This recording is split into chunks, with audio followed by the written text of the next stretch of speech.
Assalamu alaikum. I'm Sakina, and I've been talking about a plural marriage. Uh, and I stated that Islam says a man has to be fair and just.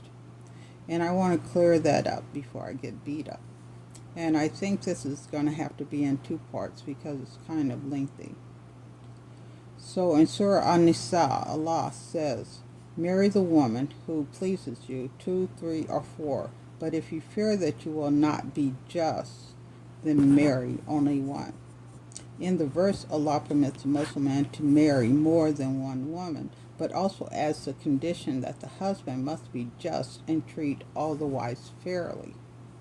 The statement, but if you fear that you will not be just, indicates that upholding justice between them is indeed possible. Then later in the same surah, Allah says, and you will never be able to be just between wives, even if you should strive to do so. Do not incline to one while leaving another hanging.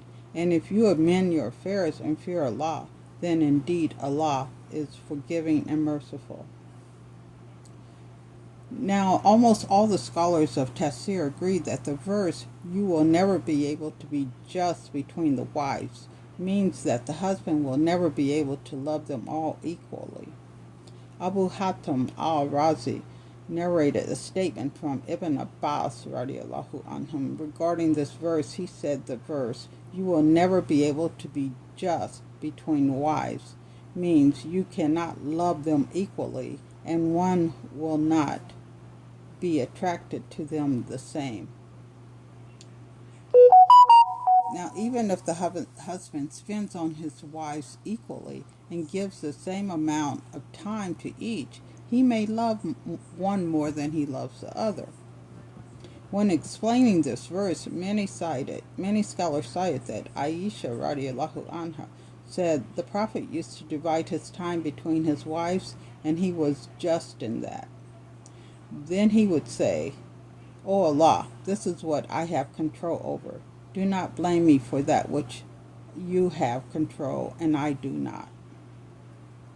Now, Ibn Kathir stated that this chain of narration is Sahih.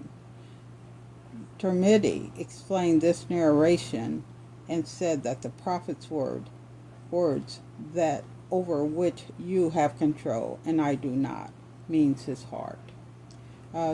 Stay tuned for part 2 of this, explaining what I meant by being fair and just. Assalamu alaikum.